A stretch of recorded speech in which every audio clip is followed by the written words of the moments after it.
a marca também conseguiu se manter fiel a esses valores e ser autêntica por vários anos. Havaianas não é apenas uma marca, é um dos símbolos mais poderosos do Brasil que conquistou o mundo. Você tem que entender a cultura local, como as pessoas reagem. Por trás de sua expansão em um dos mercados mais competitivos está Sandro Ribeiro.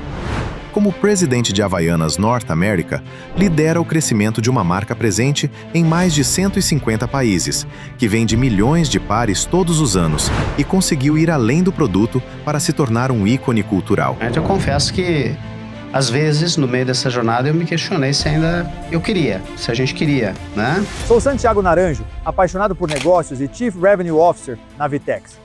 Neste podcast, falamos sobre o que realmente está mudando o jogo e a estratégia por trás da transformação global. Eu acho que a vida, qualquer decisão, traz de trade-off. Tem coisas boas, sim, muito boas, não tão boas e ruins. Primeiro que tudo, eu peço desculpas por meu português. Estou fazendo aula, mas está muito ruim. Você vai estar rindo muito de mim por meu sotaque, por eu trocar portunhol, espanhol, tudo, mas eu estou fazendo com muito amor para toda a nossa audiência Brasil. Aqui, nosso amigo me vai ajudar. Quando eu estiver falando algo ruim, você fala, para aí, eu vou trocar, tá bom? Tá bom, te ajudo sim. Tenho certeza que o pessoal vai entender super bem teu português. Vamos para frente. Então, hoje eu estou com um funcionário, um ser humano, um profissional inacreditável, uma pessoa que está conquistando o mundo de a mão de marcas maravilhosas, é um profissional que viajou agora por todo o mundo e tem uma história espetacular para contar e inspirar a todos vocês. Mas não vai ser eu, a pessoa que fale de ele, eu quero que você conte para eles um pouquinho quem é você, conta aí sua história, conta um pouquinho do seu background. E aí, a gente precisa falar, conversar. Olha, primeiramente, obrigado pela apresentação, Gonçalo. Lindas palavras, super obrigado. Deixa eu falar um pouco de mim. Sou brasileiro, nasci no Rio Grande do Sul, comecei minha carreira lá. Tive a oportunidade dentro do Brasil de trabalhar no Rio Grande do Sul, São Paulo, Rio. Depois acabei assumindo uma função que viajava por todo o país. Então, assim, tive a felicidade de conhecer todo o nosso país, todo o nosso Brasil maravilhoso. Eu trabalhei quase 25 anos na mesma empresa, né, que é a Souza Cruz no Brasil, que é a British American Tobacco no mundo. E dentro dessa mesma empresa, eu trabalhei em várias áreas. Eu tenho um background muito forte na parte de vendas e comercial, mas fui General Manager, Country Manager, fui Brand Manager. Saí do Brasil em 2007, trabalhei na América Latina, trabalhei na Europa, trabalhei numa posição global que eu tive a oportunidade de viajar por todo o mundo. E no final de 2019, eu acabei vindo para os Estados Unidos, ainda na British American Tobacco. A empresa tinha comprado um grande player aqui, eu vim para cá para ajudar na transição. E acabei ficando nos Estados Unidos, a gente decidiu adotar os Estados Unidos como a nossa casa, eu e a minha família.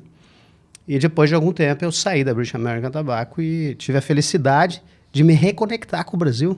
Voltei, né? Voltei a ter vínculo com o Brasil, tendo a oportunidade de ingressar na Alpargatas e cuidar da Havaianas aqui nos Estados Unidos e no Canadá, na América do Norte. Maravilhoso. Então, esse é um pouco o resumo de mim. Sou casado, tenho dois filhos maravilhosos, estão aqui nos Estados Unidos com a gente, já um na universidade, o outro encaminhando. 2 dogs, 2 cachorros. Sério? Aí são as 2 meninas da casa. Sou formado em administração de empresa, depois MBA em marketing, essa coisa toda. E tive a felicidade de desenvolver essa carreira internacional, que assim, me ensinou muito. Não apenas do ponto de vista profissional, mas do ponto de vista pessoal, como ser humano. Conta. Como pai de família, como estrangeiro em diferentes países, assim... Uma experiência super valiosa que até hoje sou muito grato por tudo que eu tenho vivido. Como é isso? Eu posso falar um pouquinho, mas você é campeão, você é melhor que eu.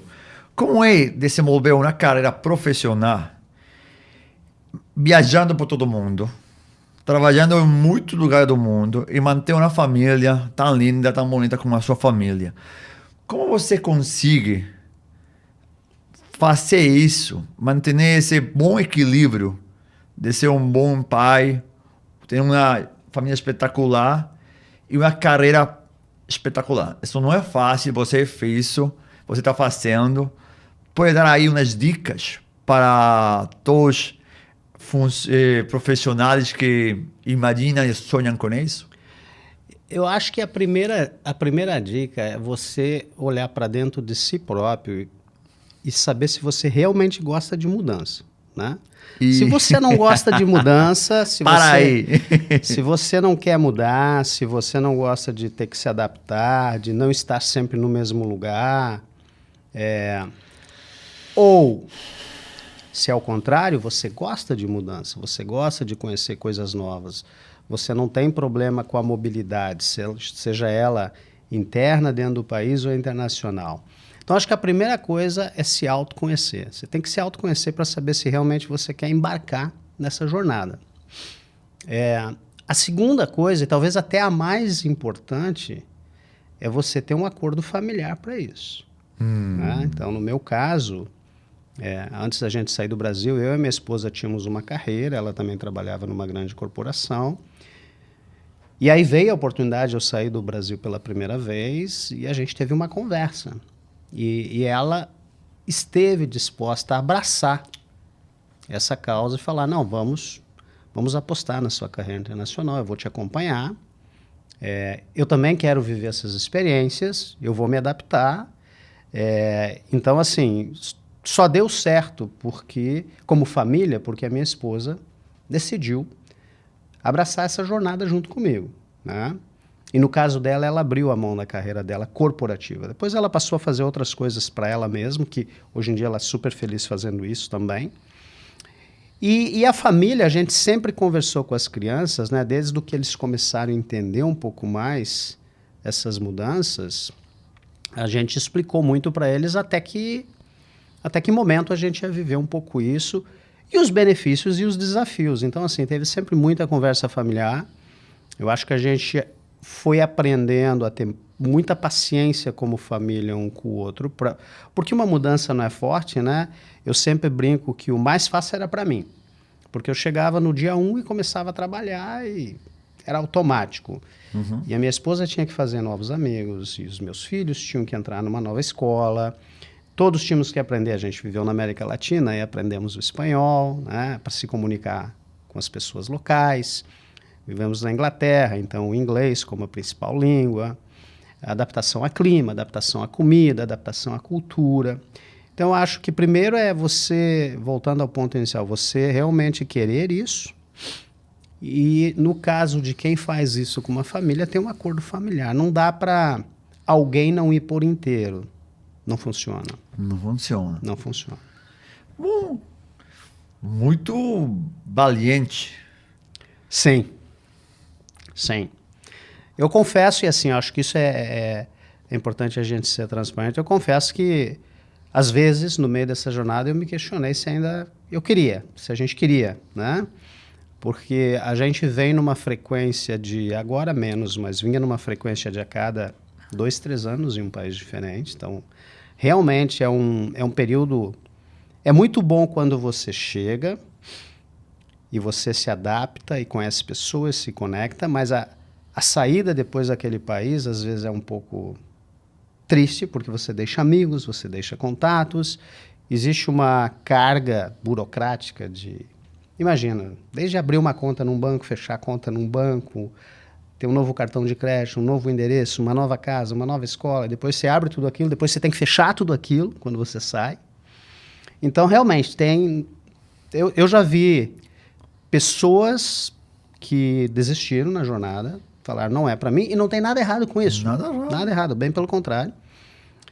Já vi pessoas que já no primeiro falaram, não quero passar por isso. E vi pessoas como eu e como outras famílias que estão nessa jornada e gostaram e sentiram prazer com esse tipo de... É muito... eu acho que a vida, qualquer decisão, traz de trade-off. Sim. Tem coisas boas, Sim. muito boas, não tão boas e ruins. E afinal, a gente deve escolher sua vida. Cada quem está aqui graças a Deus. E a Deus deu o livre-albedrio, que a gente, não sei como você sabe no Brasil. Sim. E poder tomar essas decisões, é jogar a vida, é poder fazer. Aí a primeira pergunta que eu vou começar a fazer.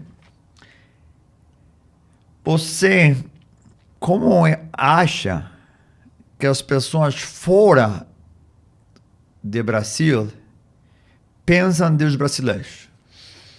Olha, por todas as partes que eu passei, seja na América Latina, vivendo na Europa, aqui nos Estados Unidos, viajando pelo mundo, quando eu estava na Europa, que eu ocupava uma posição global, viajei muito, e sempre que eu me apresentava como brasileiro, eu sempre recebi aquela apresentação com um sorriso, né? O brasileiro, ele é visto como um povo amigo, em geral, Sim. feliz, simpático, acolhedor. Eu acho que o Brasil e o brasileiro é visto muito como algo que hoje, mais do que nunca, a gente precisa no mundo, que é não levar o mundo tão pesado, né? O brasileiro, ele tem na alma dele, ele consegue equilibrar, ele consegue trabalhar e, ao mesmo tempo, sorrir durante o dia. Às vezes, em momento de estresse, o brasileiro solta uma piada e tudo ameniza. O brasileiro é visto fora como trabalhador, por exemplo, né? Que a gente fala em inglês, hard work. Competente, né? Você teve vários brasileiros aí que criaram grandes empresas, inclusive empresas globais, ou ocupando posições em multinacionais. Então, eu acho que o mundo tem uma visão, uma percepção do Brasil bastante positiva. Talvez até mais positiva do que o próprio brasileiro pense que como o mundo vê o Brasil. Eu sempre fui muito bem recebido por ser brasileiro. Em algumas culturas até a curiosidade, né? Talvez saibam ainda pouco sobre o Brasil. Hoje em dia tudo é mais conectado, é mais fácil, a internet, a mídia social, as ferramentas de tecnologia. Mas, vamos lá, 15 anos atrás não era assim. Então as pessoas queriam sentar com você, tomar um café, uma água, um chá ou uma cerveja e que você falasse do Brasil para eles. Então, assim, eu acho que nesse aspecto super positivo. Super positivo. Super positivo. Muito bom. Segunda pergunta. Que coisa é essa de poder criar uma marca brasileira e volver uma marca global? Isso não é acreditável. Não é estándar, não é fácil. Não é o que a gente espera. Vocês fizeram coisa distinta no mundo. O normal é aquelas marcas gringas, europeias, aí, conquistar o mundo. Sim. Não é o normal uma marca latino-americana, uma marca brasileira, virar referente global. Conta aí 3 secretos, 3 dicas, como fazer para todos aqueles founders, desenhadores que estão sonhando com o que vocês já fizeram. Eu acho que tem primeiro, a Havaianas, ela representa na íntegra o que é o Brasil, né? E, novamente, conecta a pergunta anterior. Como o Brasil é percebido no mundo? E as pessoas têm uma simpatia pelo Brasil. O mundo tem uma simpatia pelo Brasil. E a Havaianas representa muito o Brasil. A Havaianas talvez foi uma das marcas que mais conseguiu externar o Brasil fora do Brasil, né? A Havaianas representa alegria, diversidade, energia. Ela tem a alma do povo brasileiro, né? Então, e ela conseguiu. Então, ela representando isso, a marca também conseguiu se manter fiel a esses valores e ser autêntica por vários anos.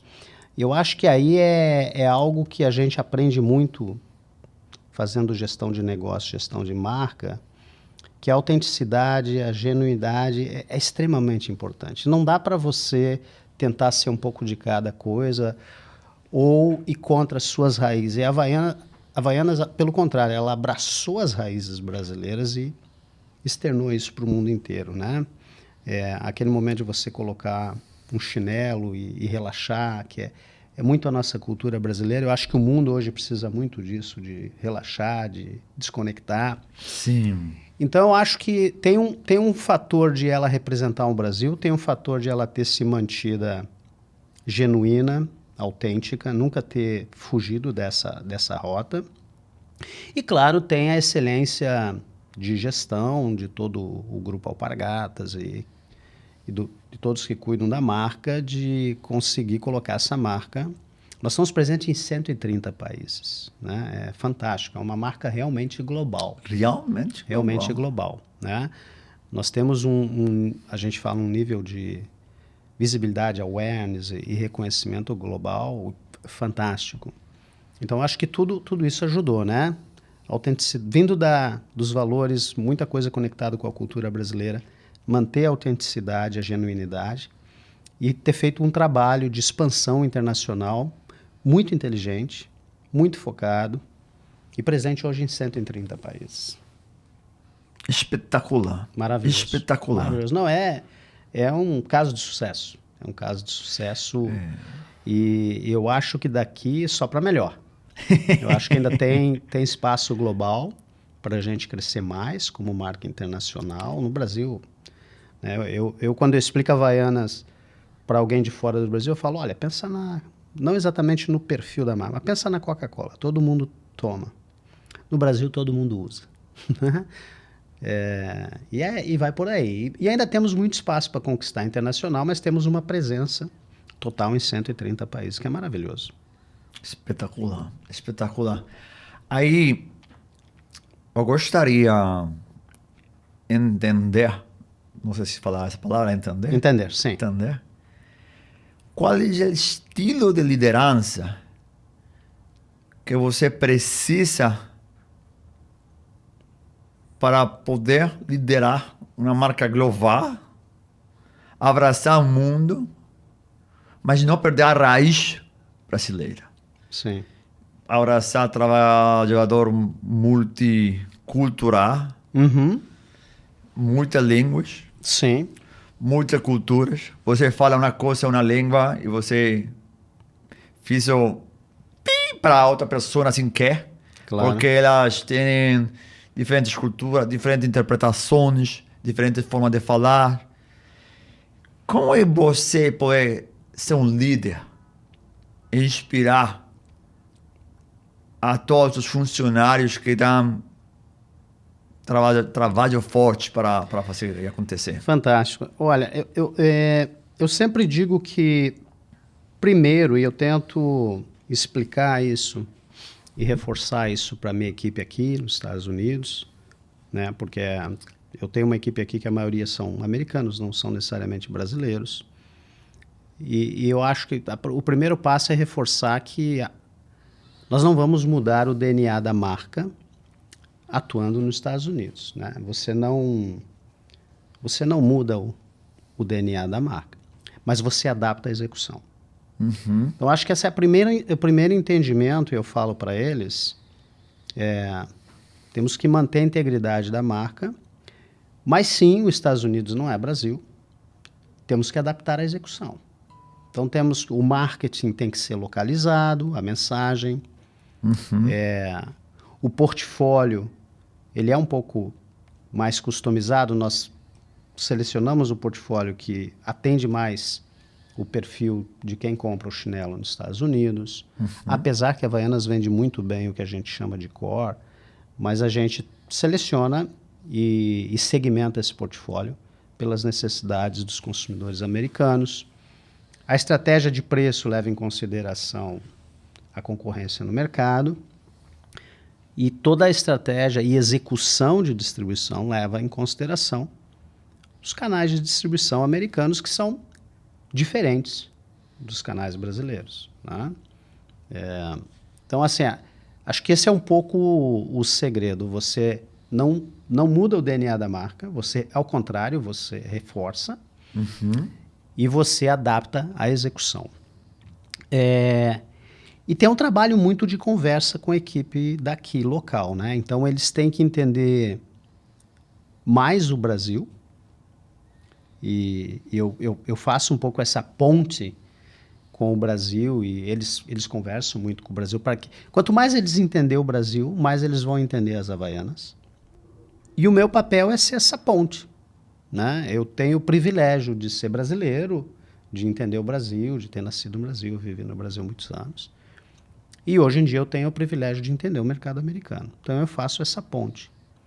Então, em determinados momentos, eu levo contribuições daqui, da minha equipe para o Brasil, como a gente pode executar melhor nos Estados Unidos. Sim. E, ao mesmo tempo, eu trago os valores da marca, os pilares da marca, que o Brasil sempre reforça, e transmito para a equipe local, para a equipe americana, para que eles entendam.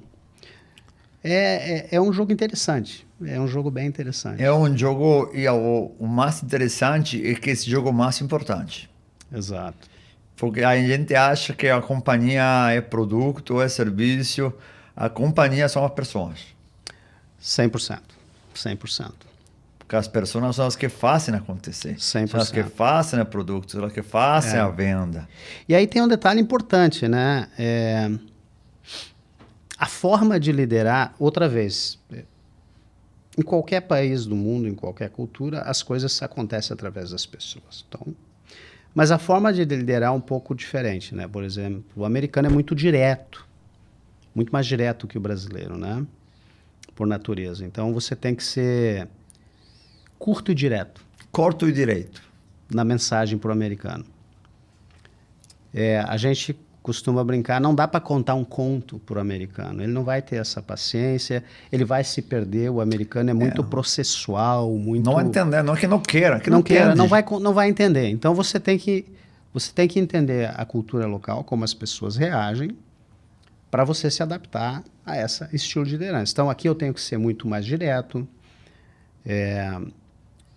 Você tem que deixar claro o começo, meio e fim, o que você espera. Em quanto escrito, tempo você... Às vezes até por escrito. Em quanto tempo você espera.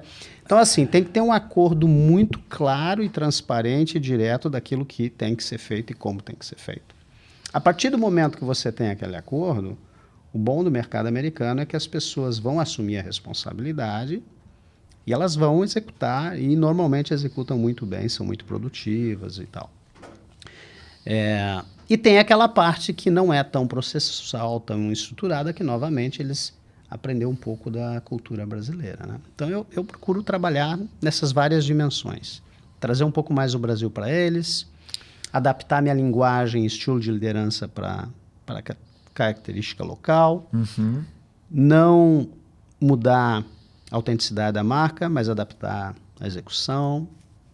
É um trabalho contínuo, é muito interessante, porque eu trabalhei em vários países do mundo e cada cultura, até a América Latina, né? A gente acha que a América Latina é toda igual. Não é. Ele estava falando sobre isso. Não é igual, entendeu? Eu tive a oportunidade de trabalhar no México, na Bolívia, no Equador, no Paraguai, na Argentina, no Chile. E todos esses países são diferentes, como o Brasil é diferente. Né? Então, eu saí do Brasil a primeira vez fui trabalhar no México. Completamente diferente. A forma que as coisas acontecem. Totalmente. Os desenhos de negócio, a relação com os clientes, como você motiva, como você consegue o engajamento das pessoas. Aí falei, bom, já aprendi a América Latina, vivi no México, agora estou mudando para Lima, no Peru. Diferente de novo, não é igual, não dá para levar a mesma receita, né? Você tem que adaptar. Bom, uma pergunta. Você pode contar alguma anécdota? Vocês falam anécdota? Sim. Dessas viagens de trabalho, algum momento diferente, é engraçado, ou assim, maluco, que você fala, cara, isso só passa um profissional de viajando. Eu tenho vários, vou contar mais depois de você, mas... Sempre eu sei que as pessoas que viajam e trabalham têm alguma história muito para contar. Olha, acho que quando eu cheguei no México pela primeira vez, o mexicano ele tem uma expressão que ele fala ahorita. Ahorita. Ahorita, né? E ahorita na minha interpretação, é já. Não. Então, as primeiras reuniões com a minha equipe, né? Olha, vamos fazer isso e tal, e todo mundo acordando. E uma pessoa participando do grupo. Ok, ahorita vou ver. Então eu entendi que já ia olhar aquilo e a coisa ia andar, ia progredir, né? Mas a ahorita, na verdade, não é um compromisso. Vamos ver. A ahorita talvez, vamos ver. Sim.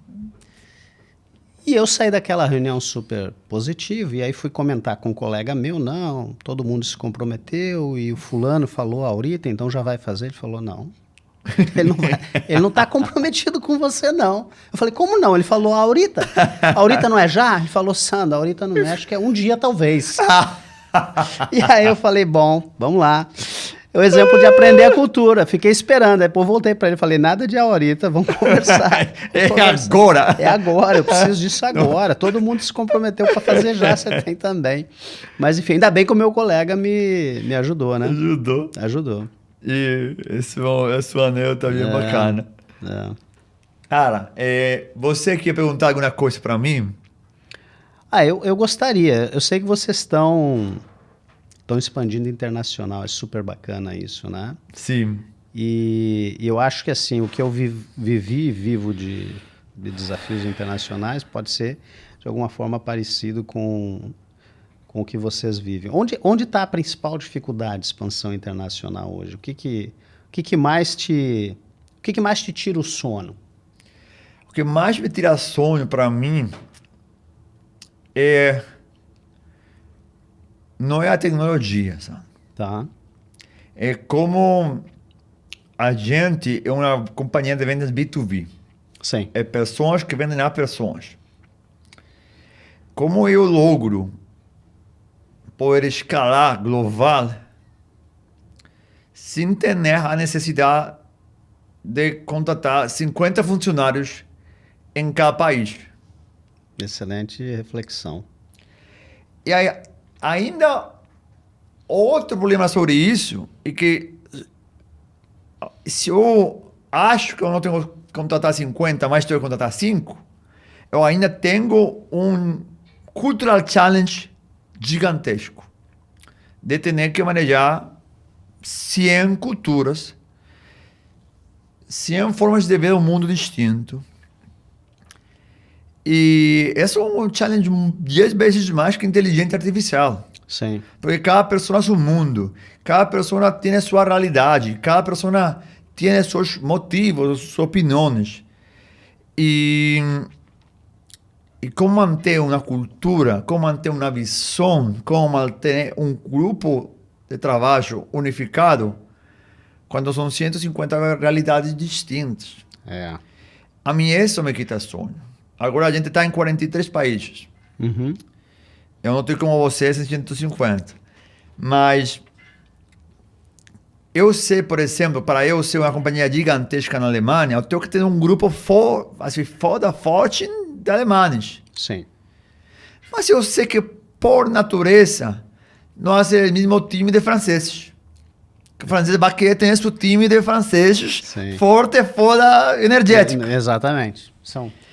Como eu logro conviver com essas tribos, se mantém em cada uma das regiões?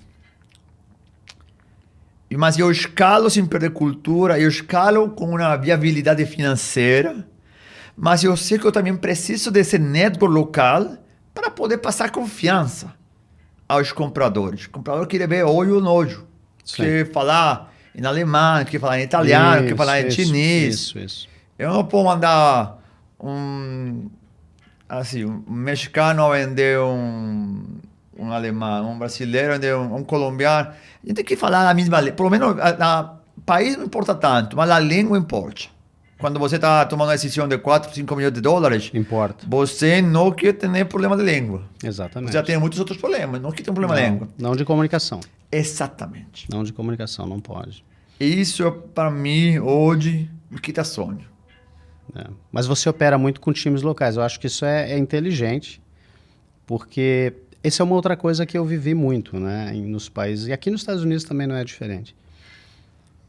Sempre a equipe de frente do cliente tem que ser uma equipe local. Claro que eu apareço, eu converso, eu construo relação, mas o dia a dia são eles entre eles, né? Então, aqui no caso dos Estados Unidos, são americanos conversando com americanos. Eu tenho brasileiro na minha equipe, e são bastante eficientes e efetivos, né? Falando nesse sentido, mas no dia a dia, lá na porta do cliente, tem que ser o time local, é o time de americanos que vende, que conversa, que alinha, como você falou. E não dá para tomar uma decisão pesada com barreiras de língua, porque vai além da língua, né? É a nuance da língua, né? Porque você pode falar a língua local, né? No caso dos Estados Unidos, falar um inglês, mas a língua tem as suas nuances, né? Sim. E você só percebe isso depois de muito tempo falando a língua, vivendo a cultura. O jeito de falar, o Sim, tonido. tudo. O tom na voz, a velocidade, o pragmatismo, no caso dos Estados Unidos, tem que ser muito direto. Então, sim, eu acho que o que você comentou, ter times locais ajuda muito. Isso aí. Maravilha. Sandro, quero dar as graças. Muito obrigado por você tomar tempo, porque a agenda de NRF é maluca. Pessoal, você não imagina, 5 ou 6 dias você não para. Não para. E você vindo atacar, sacou o tempo para falar, abrir seu coração, para inspirar profissionais, para inspirar brasileiros, latino-americanos a viajar pelo mundo e mostrar que uma marca brasileira pode conquistar o mundo e vai seguir crescendo. E vai seguir crescendo. Você é um referente para todos nós. Obrigado. Muito orgulhoso você compartilhar esse tempo com toda a nossa comunidade. Conta conosco para o que você quisesse. Aqui conta com a comunidade e um amigo para você, tá bom? Obrigado, Gonçalo. Obrigado pelo convite. Um prazer participar e vou continuar seguindo você aí. Tenho aprendido muito também, muita experiência que esse podcast está trazendo para compartilhar com a gente. Muito bom. Muito bom. Obrigado. Parabéns. Parabéns.